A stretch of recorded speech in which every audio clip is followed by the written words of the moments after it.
Alors, euh, pour vous situer en quelques mots, Brigitte et Patrick ont d'importantes responsabilités associatives, on y reviendra évidemment, et Johan est architecte et blogueur. Alors, d'ores et déjà, qu'est-ce que vous auriez envie de dire en premier sur votre parcours de rétablissement? Honneur aux dames, peut-être Brigitte. Ben, pour moi, le rétablissement, c'est un mot nouveau d'abord. Hein. Je n'ai pas franchement entendu souvent parler de rétablissement, plus de stabilisation. Voilà. Mais pour moi, le rétablissement, c'est un devenir déjà. C'est-à-dire que ça ouvre, c'est une porte ouverte, c'est une sortie de secours de la maladie. Et donc, ce qui représente, pour moi, le rétablissement, ça a été surtout de pouvoir exercer un travail. Pouvoir exercer un travail qui, pour moi, est l'écriture, et de travailler en écriture beaucoup pour les associations, notamment pour l'UNAFAM, qui m'a, en fait, que j'ai découvert un jour à Sainte-Anne, quand j'étais errante il y a 10 ans à la maison des usagers et que j'ai vu leur journal La Lettre et qui cherchait un rédacteur. Donc je me suis dit, ben, je vais aller voir. Et je suis arrivée à l'UNAFAM et finalement je me suis rendu compte que les parents, qu'aider les parents, ça pouvait être le rôle que les enfants pouvaient aider leurs parents dans leur établissement de tout le monde, d'une famille, quoi, parce que la maladie mentale, ça touche toute une famille en général. Voilà. Vous avez des phrases très fortes à propos de l'écriture. Vous êtes « Je suis rétabli depuis que je peux écrire. L'écriture est devenue ma raison de vivre. » Oui, c'est ma raison de vivre. C'est-à-dire que ma raison de vivre, je l'ai depuis longtemps, mais j'ai été cassée dans ma jeunesse. À 20 ans, j'ai été cassée comme beaucoup, hein, comme nous. On a tous été cassés. Après, il a fallu réparer. Et c'est vrai que j'ai retrouvé la réparation longtemps après dans un atelier d'écriture à Sainte-Anne qui était animé par Néla Chidiac, à qui je suis très reconnaissante parce qu'elle, pendant 3 ans, j'y étais une fois par semaine et elle m'a vraiment, comment dire, elle m'a réinsufflé mon désir d'écrire. Parce que, en fait, la vie d'un bipolaire, quand on est dépressif ou dans les crises maniaques, c'est l'absence de désir. On n'a plus le désir de vivre, quoi. Ça part. Et le rétablissement, ça serait une renaissance, un retour au désir de vivre. Voilà. Et ce serait aussi, paradoxalement, un peu un renoncement, c'est-à-dire renoncer à tout ce qui est impossible. Par exemple, avoir de la gloire, devenir parfait, être aimé de l'homme qui ne vous aime pas, des choses comme ça impossibles. Et en fait, quand on renonce un peu à ça, on est mieux, on est plus rétabli. Donc il y aurait un aspect de renoncement dans le rétablissement, un aspect donc de devenir, et puis après tout le désir qui revient et on peut dire en quelque sorte que je suis rétablie, parce que sinon je ne pourrais pas être ici aujourd'hui, vous parler de rétablissement. Voilà, c'est ça que je voulais vous dire aussi, donc je vous remercie, parce que c'est grâce à vous, parce que si vous voulez, pour préparer un peu ces témoignages, je me suis mise un peu à réfléchir, à faire le point, bien sûr, où j'en étais, et ça a été un parcours un peu de combattant, bien sûr, mais au bout de ça, il y a l'écriture, c'est-à-dire il y a la possibilité d'exercer un métier qui vous correspond, qui est le vôtre, et pas des petits boulots, et pas toujours des choses dans des endroits misérables, dans des endroits où il n'y a que des endroits misérables qui vous acceptent, etc. Donc voilà, je suis contente aujourd'hui de pouvoir écrire et de pouvoir mener mes ateliers d'écriture avec de la difficulté, parce que je cherche en fait des endroits, des hôpitaux de jour ou des structures psychiatriques ambulatoires pour pouvoir exercer mes ateliers d'écriture, parce que je suis convaincue que cette médiation de l'écriture accompagne des personnes en fragilité psychique et sont un révélateur de soi-même, quoi, et soulage beaucoup. Donc je vais m'accrocher. Maintenant, c'est mon nouveau combat vers un nouveau rétablissement. Je vais m'accrocher à établir ces ateliers d'écriture.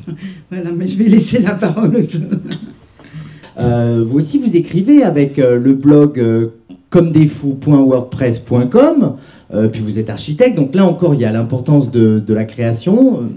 Je vais vous laisser en parler. Et puis, j'aimerais commencer déjà par situer un peu qu'est-ce qui fait que je suis là devant vous et si peut-être pourquoi, comment ça se fait que je suis là en fait. Donc, comme l'a dit Yves, je suis architecte dans la vie.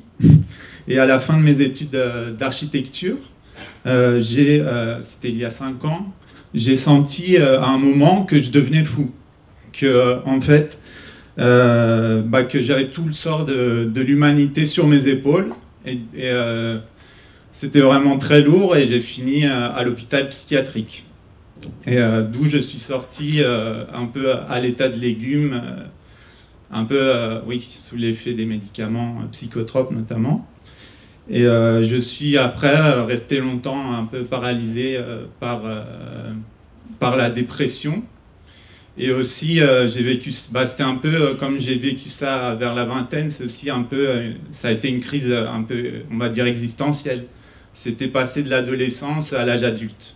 Et donc pour moi, le rétablissement, c'est un peu cette reconstruction de passer de l'état de légume qui ne pouvait plus parler, qui ne pouvait plus marcher, à pouvoir être capable déjà de venir devant vous en parler, et aussi être capable d'exercer mon métier et voilà, de me reconstruire. Pour un architecte, c'est important. Là.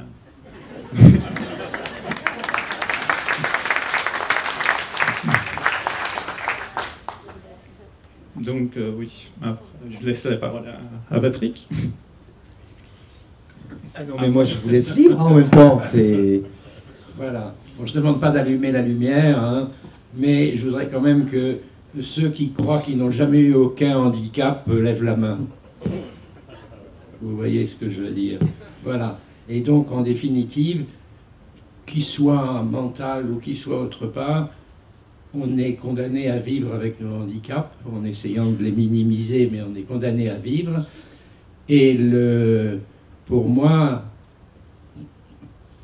voilà, est un petit peu quelqu'un de nouveau. J'ai beaucoup aimé ce qui a été dit par Alison, bien qu'on était un peu ému de ce qu'elle nous raconte. Mais c'est vraiment un homme nouveau pour moi, le rétablissement. Parce que la question était de dire rétablissement, mais j'ai jamais été établi. J'ai joué le mariole jusqu'à 20 ans au moins. Et donc j'ai changé de métier sans arrêt. Donc j'ai pas du tout envie de revivre ça, hein, le réétablissement. Voilà. Et pour moi, l'établissement, ça a été un peu ce qui a été dit avant par Raymond, etc. C'est, j'allais dire, être heureux, quoi. Hein, vivre, être heureux comme vous. Hein, puis quelquefois, on se complique la vie. Voilà. Et pour moi, être heureux, je l'ai vraiment rendu compte. Bon, par la famille, j'ai 14 petits-enfants quand même, c'est bien. Et puis, ça a été vraiment quand j'ai pu enlever cette possibilité de bosser et d'être malade tous les matins pendant une demi-heure en disant c'est pas possible, je m'arrête, j'ai que des échecs un petit peu dans ces métiers, même si ça va bien pendant 1 an ou 2, mais après c'est catastrophique. Donc à quoi bon, quoi? Alors il y a la famille qui fait qu'on continue de vivre, mais ça suffit pas. Si elle était là, elle serait contente. Mais ça suffit pas. Et je suis rétabli maintenant, vous savez pourquoi? Je sais que je suis rétabli parce que mon épouse me protégeait beaucoup. Et maintenant, elle ne me protège plus du tout. Et elle est exigeante. Voilà. Il y a un risque à se rétablir. Voilà. Alors, pour moi, le rétablissement, c'est ne plus laisser l'environnement mener ma vie. En définitive, j'allais à une réunion, je trouvais qu'il se débrouillait très mal au cours de cette réunion, et je finissais à la réunion président d'une association. Ça arrivait très souvent. J'étais à une réunion où on voulait un petit peu changer les choses dans notre ville, à la mairie, et je me retrouvais adjoint au maire, et 6 mois après, la femme qu'on connaissait bien, la femme du maire, me disait « Est-ce que tu sais que ton mari est en train de faire glisser les choses pour le maire pour prendre sa place ?» Voilà, donc c'était vraiment l'extérieur qui me menait. Et puis évidemment, on se retrouvait avec 15 responsabilités, on se retrouvait, etc. Et donc, on ne pouvait pas tout faire, donc on était mal, etc. Et donc maintenant, je suis... bon, c'est le vendredi saint, alors je vais le dire, je suis dans pas mal d'activités au niveau catho, mais c'est pas de ça qu'on va parler, même si, dans les cathos, les moments importants, c'est dire « je peux accepter ma fragilité ». Ils disent même quelquefois... C'est même bien la fragilité parce que le bon Dieu est avec nous. Mais je veux dire, la fragilité, est-ce que c'est une force ou une faiblesse? Aujourd'hui, dans ma vie, je dirais que maintenant, aujourd'hui, c'est une force. Parce que je voulais aussi être député à 40 ans, enfin, etc. etc. Voilà. Donc pour moi, c'est une force d'accepter la situation et d'être disponible. Bon, je suis chez Argos, on parlait tout à l'heure de groupes de parole. Les groupes de parole, c'est d'abord, avant tout, d'écouter les gens et de leur permettre de dire des choses qu'ils n'avaient pas dit comme ça de façon émotionnelle. Et c'est ça qui leur fait le plus grand bien en groupe de parole. C'est pas, moi qui suis un bavard, c'est pas de leur dire des choses, etc. Voilà, l'information, ils peuvent la faire ailleurs. Donc aujourd'hui, je fais ça. Je suis président d'Ingem parce que j'ai levé le doigt aussi, mais je veux dire, là, c'est vraiment bien. Hein, Raymond en a parlé. Il y a vraiment des choses à faire, mais il faut faire grandir les gens. Et puis, il faut les laisser en autonomie ou en cogestion. Alors, je peux vous dire que ça, pour moi, c'est très difficile. Voilà. Là, j'aimerais rebondir, parce que ce mot de cogestion, on est nombreux dans la salle à le connaître. C'est parce aujourd'hui, dans la salle, il y a beaucoup de personnes, notamment à Lissonne, qui fréquentent ou qui ont fréquenté l'association Clubhouse France. Et d'ailleurs, je salue toutes mes amis, eux, parce que les garçons ne sont pas venus. Oui, non, vous parlez du rôle qu'a joué l'association dans mon rétablissement. Donc pour ceux qui ne savent pas, le Clubhouse, c'est un lieu de vie, une maison qui est à 2 pas d'ici, au métro Ourcq. Et un lieu, la différence avec les structures hospitalières et médico-sociales, c'est que c'est un lieu non médicalisé. Et j'y suis arrivé à l'âge de 25 ans, après avoir fait être passé par une clinique de soins-études pour finir mes études d'architecture. Et en y arrivant, ce qui m'a frappé, c'est surtout le côté on se fait tous la bise, c'est l'ambiance un peu bienveillante. En fait, les salariés n'ont pas de formation médicale. Et donc, c'est ça qui me frappait, c'était l'atmosphère qui y règne. Et l'idée, c'est le principe, c'est une sorte de GEM, ce qu'on appelle les groupes d'entraide mutuelle, mais orienté vers l'insertion professionnelle. Et donc, c'est ça un peu la différence. Et pour moi, qui était déjà en emploi, ça m'a aussi, surtout, ça m'a aidé à me mobiliser. Et ce qui a été important, c'est de faire partie d'un groupe, d'intégrer un collectif qui, d'ailleurs, me le rend bien en venant me soutenir. Oui, d'abord, de voir, et surtout de m'appuyer sur des personnes qui avaient déjà fait ce parcours de rétablissement. Donc oui, j'ai vécu longtemps, on va dire, une année isolée, à plus sortir de chez moi. Les week-ends, je faisais rien, parce que bon, voilà. Et avec le Clubhouse, j'ai découvert de nouvelles personnes, et je me suis fait des amis. Et ça m'a permis de réintégrer la vie, avoir une vie sociale. Après, si vous voulez, on parlera d'intégrer la société, parce que je pense qu'il y en a beaucoup qui ont du mal à l'intégrer, même en n'ayant pas de pathologie. Mais comme Raymond disait. Et voilà, ça c'était mon petit mot sur le Clubhouse, ma dédicace. Vous aussi, Brigitte, vous insistez sur la quête de l'autre. Vous dites, parfois le contact, évidemment, est très difficile et en même temps, il est quasiment indispensable. Hein. Oui, c'est-à-dire que dans la bipolarité, on parle avec Dieu, on est dans les cimes, et puis on se répand dans les abîmes, et on parle avec rien. Donc, entre les deux, il n'y a pas de place beaucoup pour l'autre. Quand on est malade, vraiment en bipolarité. Donc, la sortie, le rétablissement, ce serait l'altérité. C'est-à-dire comprendre que les autres, c'est pas soi. C'est pas soi, et qu'avec les autres, on a une liberté de pouvoir rencontrer d'autres encore. C'est-à-dire l'autre appelle l'autre. Et moi, j'ai découvert ça très tard, et j'ai beaucoup de difficultés avec les autres, encore. Mais je sais que c'est la seule solution. Que ce soit dans le logement, dans le travail, dans le social, dans l'amour, et tout ça, c'est l'autre, quoi. Et en fait, nous, en maladie, on a du mal, c'est une frontière qui n'est pas très définie, quoi, c'est flou.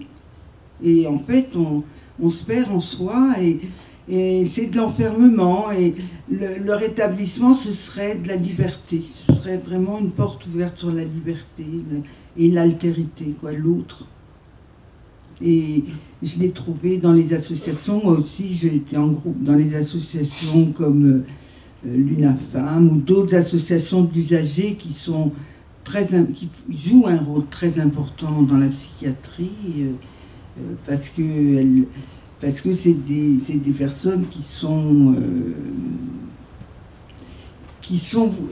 dévouées à une mission, quoi, qui pensent que comme les associations d'entreprises adaptées, qui pensent que le handicap peut rentrer dans l'entreprise et qui ont une mission à accomplir pratiquement. Et les associations d'usagers, c'est pareil, elles ont... je pense que, parce que le Clubhouse, c'est vrai qu'eux, ils ont beaucoup axé sur le travail, et à juste titre. Et même si on parce qu'il y a des gens qui ne sont pas encore au stade du travail, il y a des gens qui n'arrivent pas à travailler, qui ne peuvent pas, et il y a des gens pour qui le travail n'est pas la solution. Ça existe aussi, ce n'est pas forcément la panacée, mais on accède, on tend vers le travail, toujours. C'est vrai que c'est un épanouissement, c'est la façon d'exister dans la société. On peut pas, il n'y en a pas tellement d'autres. Si vous travaillez pas, vous n'êtes pas reconnu par la société, vous êtes très vite, les autres s'écartent de vous, quoi. Donc moi je trouve que les associations, mais je travaille aussi pour des associations culturelles, activités culturelles, sociales, ça me donne c'est une main tendue, si vous voulez, l'association. C'est une main tendue, et après c'est vous qui tendez la main aussi, c'est une espèce d'entraide, quoi. D'ailleurs les GEM, ces groupes d'entraide mutuelle, ça veut bien dire, ça a ce sens-là. Donc, et là j'écris beaucoup, parce que moi j'apporte ce que je sais faire. Je ne sais pas faire grand-chose, ça c'est vrai. Non, c'est vrai, je ne sais pas faire grand-chose, mais ça je sais. Je sais traduire en mots ce que les autres veulent dire, quoi. Dans les associations, voilà. Et oui, quand on pense aux difficultés dans les troubles psy, c'est aussi le fait qu'on se dévalorise aussi très souvent, hein, parce qu'on en a des capacités, c'est juste qu'on ne veut pas les voir. Et le pire ennemi, c'est souvent soi-même. Hein, voilà. Le pire ennemi. Parce qu'on a des amis sur le chemin de rétablissement, mais on a des ennemis. Et l'ennemi, le premier ennemi, moi je dirais que c'est soi-même. Souvent, hein, c'est vrai, parce qu'on se sent coupable, on se bat, on se sent responsable de la situation dans laquelle on s'accuse de tous les maux quelque part, hein, et on n'a pas confiance en soi. Ça, oui, c'est exactement ça. Pas Patrick, à propos de se faire aider et ensuite d'aider les autres, moi ce qui m'a marqué dans ce que vous avez pu me dire, c'est que vous avez beaucoup de gratitude justement vis-à-vis de ceux qui vous ont aidé. Alors j'ai parlé, on a un petit peu regardé ça, j'ai dit dans le fond, dans ma vie ça veut dire jusqu'à 50 ans environ, après c'était autre chose et j'ai commencé à être établi, mais j'ai appelé ça, on a trouvé ça joli, des semeurs d'espérance ou des semeurs d'espoir. Ça veut dire que toute ma vie, j'ai fait des stages au niveau professionnel, je suis ingénieur, et à chaque fois, la conclusion, c'était que j'étais pas fait pour ce boulot-là. Et puis ça a duré 5 fois, 6 fois. Donc à la fin, on panique quand même un peu. D'ailleurs, je n'ai pas fait 5 ans d'études pour... Voilà. Et chez moi, dans ma famille, tous les métiers étaient bons, sauf celui d'être commercial. Bon, donc il y avait des médecins, il y avait des ingénieurs, il y avait etc. Mais des commerciaux, il n'y en avait pas. Et un de mes beaux-frères, qui a été quelqu'un qui a fini des RH assez connu, m'a dit un jour, toi tu es vraiment un drôle de personnage parce que on te lance en l'air et tu retombes toujours sur tes pieds. Alors peut-être que tu as une formation technique, mais dans le commercial, ça serait pas mal. Et puis, donc j'avais une annonce chez un pétrolier, je lui ai dit, moi je ne veux pas y aller, c'est un poste commercial, c'est vraiment nul. Et il m'a dit, écoute, à mon avis, tu y vas, tu es sûr que tu vas répondre non, toi, même si on t'embauche, mais tu vas voir, tu vas faire un carton. Parce que tu aimes le challenge à condition qu'il n'y ait pas une insécurité, quoi, quelque part. Hein. Et chaque fois, dans mes études, etc., quand il n'y avait pas d'insécurité, c'était un challenge vraiment, à chaque fois, je finissais dans les 10 premiers de plusieurs milliers de personnes. Voilà. Donc, ça voulait dire qu'il y avait un problème d'action, d'agir, enfin, de quelque chose comme ça. Et puis, j'allais dire, à 25 ans, ma femme travaillait avec un médecin qui était pédiatre, mais qui travaillait pour les médecins généralistes, etc., puis qui avait été un peu regarder les médecines asiatiques. Et il avait 2 filles, dont une qui était handicapée, et on allait garder en fiancé, vous savez, c'est bien de roucouler un petit peu dans un bel appartement. Et puis, on y allait, et j'avais mais vraiment une estime pour ce personnage incroyable.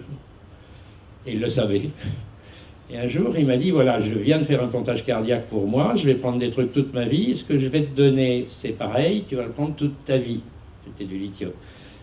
Et moi qui étais très rebelle dans la vie, ben voilà, Georges, il me disait ça, donc j'y suis allé, j'aurais été en déni, c'est évident, et j'y étais parce qu'il y avait une confiance. Et je dis que même dans la santé, bon, vous n'écoutez pas là, les psychiatres et les médecins, mais je vais dire que ça va tellement vite. L'hôpital, c'est un petit peu différent, mais dans des consultations, etc., nous, en général, on arrive de façon un peu agressive, parce que c'est pas très plaisant d'aller chez un psychiatre, de se reconnaître, etc. Donc, ça se passe en général pas très bien. Et moi, j'ai claqué la porte à trois psychiatres en disant « vous m'embêtez, vous m'écoutez pas, etc. » C'était stupide de claquer la porte, mais je l'ai claqué.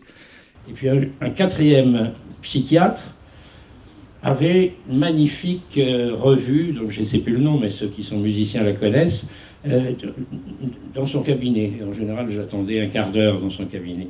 Et moi, qui n'étais pas un musicien, mais qui me disait « je vais un petit peu plus encore me former à la musique », je lisais ça. Et je rentrais dans son cabinet, pendant un quart d'heure, on parlait musique. Et en fait, j'étais complètement désarmé au bout d'un quart d'heure, et on pouvait travailler tous les deux. Et ça, cette histoire, moi j'aimerais bien que médecins et psychiatres, vous la méditiez, parce qu'on a besoin au début, même si vous n'avez pas le temps de parler beaucoup, mais que vous nous mettiez à l'aise, même si on est agressif, et on est souvent agressif. Voilà. Et ça, c'est très important. Et ce psychiatre-là, il m'a un peu raccommodé avec la profession, parce que j'avais 2 frères médecins qui n'ont jamais voulu écouter mes problèmes. Voilà. Ça c'est important. Et après, comment dire, j'ai pris du recul, ça veut dire que je ne me suis plus laissé faire par l'environnement qui me dictait d'être...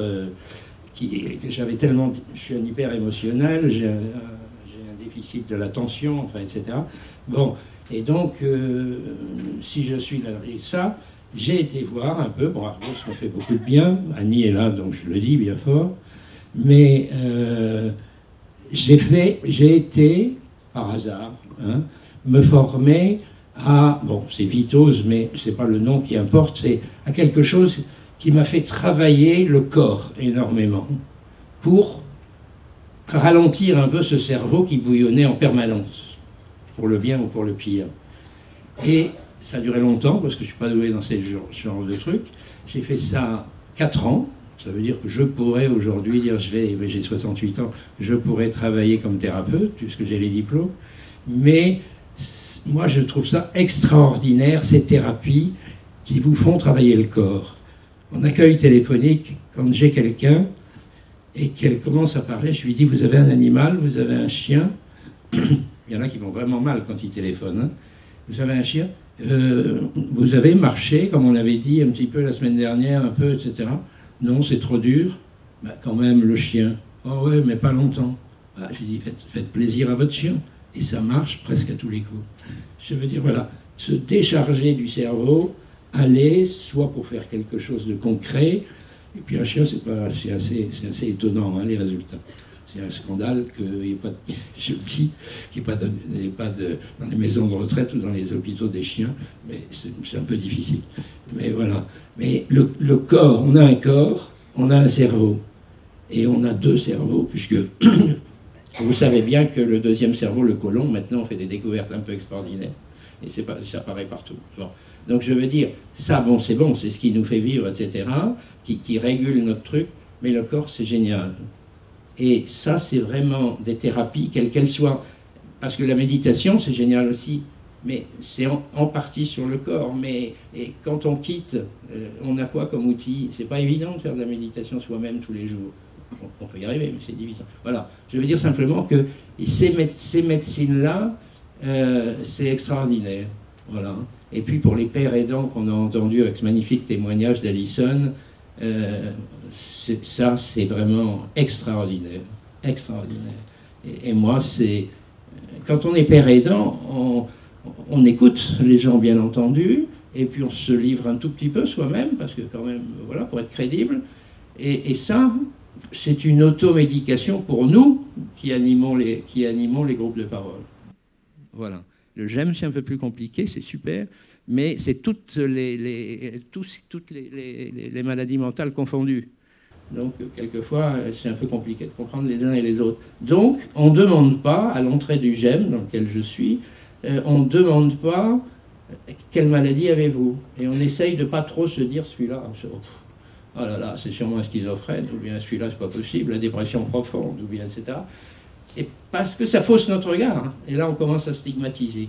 Tandis que là, on n'a pas à savoir. Moi qui suis le président, je ne veux pas savoir les maladies qu'ont les gens. Voilà. Donc, moi, je trouve que on fait tous hein, d'énormes progrès en ce moment pour ces maladies mentales. J'aimerais juste réagir ou peut-être dire en complément par rapport au thème qui nous réunissent aujourd'hui, qui est le rétablissement en santé mentale. En fait, je pense que pour moi, comment je le vis, en fait, c'est le rétablissement, ça serait la faculté de se sortir un peu du domaine de la santé mentale. Parce que, oui, un peu de se libérer de la dimension médicale et réintégrer un peu de l'humain et voir que donner il y a peut-être intégrer aussi la dimension sociale, sociétale, pour l'intégration dans la cité, mais c'est aussi donner des médicaments à vie à quelqu'un, c'est pas seulement un acte médical, c'est aussi le condamner, lui confisquer un peu aussi.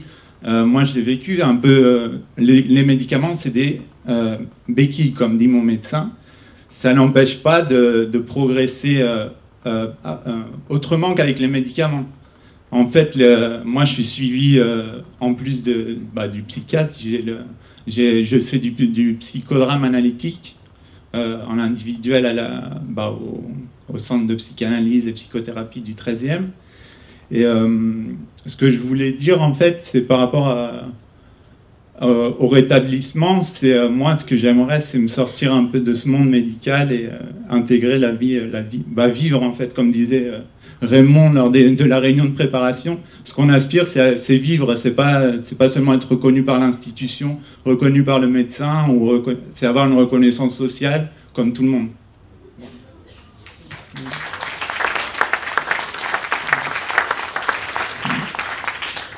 Oui, je peux ajouter deux choses. Je voudrais ajouter quelque chose sur la reconnaissance sociale.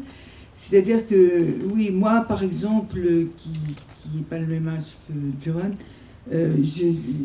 j'ai acquis cette reconnaissance. Enfin, je ne sais pas si c'est une reconnaissance, mais j'ai acquis. Je travaille dans le monde extra-hospitalier. C'est-à-dire que je n'ai pas de relation uniquement avec le monde hospitalier. Et ça, on y arrive. Non, on y arrive. Il suffit de s'accrocher un peu, on y arrive. Et cela dit, dans le monde normal, disons, les gens finissent par savoir que vous avez des difficultés. Vous ne le dites pas d'emblée. Il y a un moment, moi, je me souviens, quand j'étais beaucoup plus jeune, je disais « Bonjour, je suis bipolaire ». Je me présentais comme ça. J'avais besoin que... C'était mon identité, hein, c'était vraiment mon identité. Maintenant, je le cache. C'est-à-dire que je ne le dis pas parce que je sais que si je dis ça, on ne va pas m'embaucher, on ne va pas me faire confiance, etc. Il n'empêche que au fur et à mesure que vous travaillez avec des gens, pour des gens et tout ça, ils se rendent compte. Parce que vous ne tenez pas à la fatigue, vous ne tenez pas les grands, vous ne tenez pas sur la longueur, forcément, des choses comme ça. Donc, et puis, par moments, vous avez des éclats, quoi, les éclats de la bipolarité. Donc, on se rend bien compte qu'il y a quelque chose qui ne va pas, quoi. Donc, on est obligé un peu de le dire. Et en même temps, il y a des gens qui sont intelligents et qui savent l'entendre. Vous pensez à ça, il y a des gens qui savent l'entendre, qui font confiance quand même. Parce que ça apporte... C'est vrai que la bipolarité ou la maladie mentale, c'est une source de créativité énorme. Énorme. Non, mais ça c'est vrai. Et sinon, je voulais venir pour le corps, parce que le corps, moi je suis d'accord, je trouve que en psychiatrie, moi j'ai pas rencontré de psychiatre qui parle du corps. Et en fait, par exemple, si je prends l'angoisse, qui est quelque chose qui m'habite encore aujourd'hui, et même je dirais que le résidu de la maladie, c'est ça, c'est l'angoisse, des crises d'angoisse, qu'on appelle des crises d'angoisse dont vous avez entendu parler ici. C'est terrible, c'est des trucs qui vous anéantissent, qui vous mettent par terre. Et en fait, c'est des trucs du corps, je trouve. C'est-à-dire qu'on sent dans le corps, on a les jambes, la respiration, tout le souffle, le corps qui se défile, quoi, qui s'en va. Tout ça, c'est important. C'est pas dans la... Je ne sais pas si c'est la tête qui provoque ça, ou j'en sais rien, je ne suis pas assez experte en la matière. Toujours est-il que les manifestations se font dans le corps, et c'est vrai que la psychiatrie, le corps en psychiatrie n'est pas assez... Enfin, moi, à l'époque, ma vie psychiatrique, elle commence en 78, donc à cette époque-là, on n'en parlait pas du tout. J'ai jamais rencontré personne parler de ça. Sauf, après on en rend compte, mais au début, non. Et voilà, donc le corps, moi je sais qu'avec mes crises d'angoisse, je ressens ça beaucoup sur le corps. Et d'ailleurs, la seule chose qui me soulage, c'est, quand j'y arrive, c'est de m'allonger, voilà. Et une fois allongée, je regarde le plafond et ça va mieux. Non mais c'est vrai, voilà, je fais comme ça. Je crois que c'est en ce sens où Patrick soulignait l'importance de marcher, d'éventuellement faire de la méditation, et où Johan disait qu'un séjour thérapeutique au ski, par exemple, avait joué un rôle très bénéfique. À l'époque où j'étais encore en soins études en fait, à l'hôpital de jour, j'étais pas encore tout à fait rétabli, on va dire. En fait, si vous voulez un peu me comprendre, mon idée, c'est que j'ai toujours eu une sensibilité par rapport au monde et au fait qu'il fallait changer des choses dans le monde parce qu'il y a des choses qui vont pas et tout ça. Et donc, j'ai longtemps vécu un peu renfermé sur moi-même, mais en résistant un peu à tout ce qui me plaisait pas. Du coup, dès qu'on me proposait une activité qui me paraissait insurmontable ou qui me faisait peur, bah, il y avait une levée des boucliers, en fait, la résistance. Et c'est ça un peu mon rétablissement, c'est lever les résistances et lâcher prise aussi. Et du coup, oui, une fois, on m'a désigné pour aller au ski pour me changer les idées, pour faire, c'était un voyage thérapeutique, en fait. Et j'en suis revenu super satisfait, en fait. Donc il faut admettre aussi qu'on peut, que le soutien des autres et les autres peuvent nous aider aussi. Donc, voilà. Et voilà. Il nous reste 2-3 minutes. Est-ce que vous voulez ajouter quelque chose? Oui, moi je voulais dire, parce qu'on n'a pas parlé tellement de l'employabilité des gens qui sont... mais excusez-moi pour les autres, mais je vais parler pour les bipolaires. Faut être fou quand on est patron pour ne pas embaucher des bipolaires. C'est pas drôle ce que je dis, parce que, moi je peux vous dire, mais dans plein de métiers, d'accord, j'ai dû partir au bout de 3 ans, mais d'abord les patrons ne m'ont pas foutu dehors, c'est moi qui ai été les voir en disant, bon moi j'aime bien être efficace, là je ne le suis plus, donc on se met d'accord pour partir. Voilà. Mais les gens qui m'ont dit, quand j'avais pas le moral, des gens qui ont travaillé avec moi, je leur ai dit, moi tout compte fait, hein, maintenant je peux vous le dire, vous êtes dehors, je pense pas que j'ai fait énormément de choses avec vous et ça n'a pas dû vous plaire. Et les gens m'ont dit, t'as pas forcément fait un truc extraordinaire, mais tu nous as permis à nous de faire passer des choses dans l'entreprise et de faire des développements dans la recherche un peu, etc. dans l'entreprise. Ça veut dire qu'on a une approche des choses qui n'est pas la même que les autres. Ça veut dire que si les chercheurs, bon, je parlais dans le pétrole, mais si on n'a pas, si les autres n'ont pas trouvé quelque chose, nous, on va faire une autre approche. Ah, on trouvera ou on ne trouvera pas, mais on a une chance de trouver ce que les autres n'ont jamais trouvé. Quand j'étais en 5e année des arts et métiers, j'ai pas fait grand-chose parce que je faisais une autre année ailleurs. Et on travaillait en binôme, donc je me suis fait engueuler à 8 jours de remettre tout. Je n'avais pas bossé beaucoup. Et je lui dis, écoute, tu me donnes tout le dossier, puis je vais regarder. J'ai regardé 2 nuits durant, hein, sans dormir, bien sûr. Et j'ai trouvé ce que les gens cherchaient depuis 10 ans. Ce n'était pas si compliqué que ça, mais il ne fallait pas faire l'approche habituelle. Et on a eu 19, ce qui n'avait jamais été la note de personne au niveau, parce que le gars était content qu'on ait trouvé, évidemment. Donc je veux dire, dans des métiers comme la recherche, même un petit peu dans le commercial, sur l'approche des choses, etc., on est génial. Non, mais c'est vrai. Moi, juste, si je peux conclure... Voilà. Non, moi, j'accepte pas ce point de vue, mais bon. Moi non plus. Non, mais je pense pas qu'il y a pas de différence entre eux et nous déjà. Et le fait est que moi, grâce à ce forum, j'ai pu faire un peu le bilan de comment je voyais les choses en fait, qu'est-ce que c'était le rétablissement.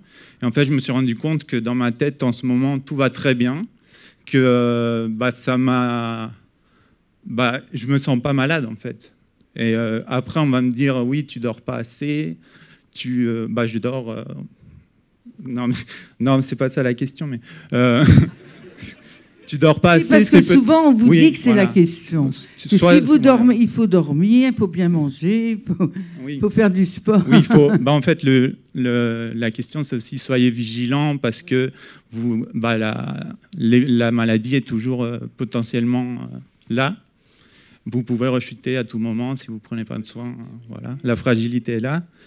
Mais moi, pour vous dire, moi, aujourd'hui, devant vous, je ne me sens pas malade. Même, on m'a pas... Moi, je suis pas... A priori, je ne suis pas bipolaire non plus. Je ne souffre pas de bipolarité.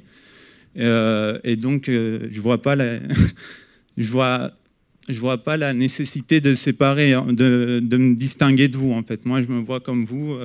Sauf qu'aujourd'hui, d'habitude, je suis du côté des spectateurs et je rumine, j'ai pas le droit de poser des questions. Là, aujourd'hui, j'ai la parole, donc j'en profite.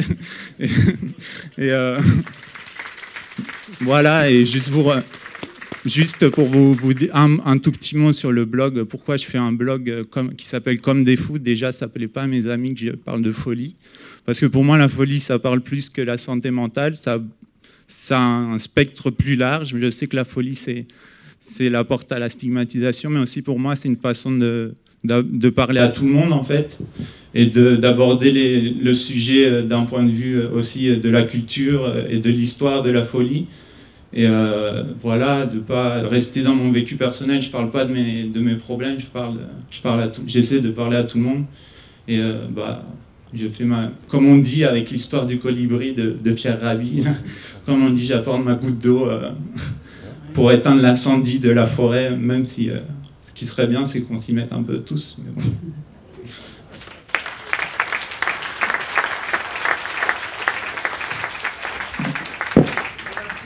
Je voulais dire, qu'est-ce que je voulais dire? Je voulais dire que j'étais plus d'accord avec Johan qu'avec toi. Parce que je trouve que, moi, ce à quoi je pense, c'est qu'il n'y ait pas de différence, justement, c'est qu'il n'y ait plus de différence. Alors, évidemment, on cherche à être comme tout le monde. C'est ça, l'idée, c'est d'être comme tout le monde. Et en même temps, on y tient à sa différence. On y tient très fortement. On s'accroche à sa différence, qui n'est pas forcément maladie, mais qui est différente. Et en fait, on s'aperçoit que, moi je sais qu'aujourd'hui, quand je parle de ma bipolarité, tout ça, à des amis ou aux autres, ils me disent, mais tout le monde est bipolaire, on est tous bipolaires, on a tous les mêmes. Voilà, c'est ce qu'on entend, le plus souvent, c'est ce que j'entends. Donc je me dis, comment je prends ça? Est-ce que je prends ça comme quelqu'un qui ne sait pas écouter ce que je dis, ou quelqu'un qui est bienveillant et qui dit, il n'y a pas, finalement, il n'y a pas de... Est-ce que la maladie mentale... Moi, j'aime bien, c'est ça que je voulais dire aussi, j'aime bien le mot folie. C'est celui que je préfère. Un jour, pendant toute une époque, j'ai travaillé par rapport à l'art brut, le psychic art, j'avais trouvé, etc. Et l'art des fous, c'est encore le plus beau terme qui existe. Et je trouve que être fou, c'est quand même c'est très positif. Voilà.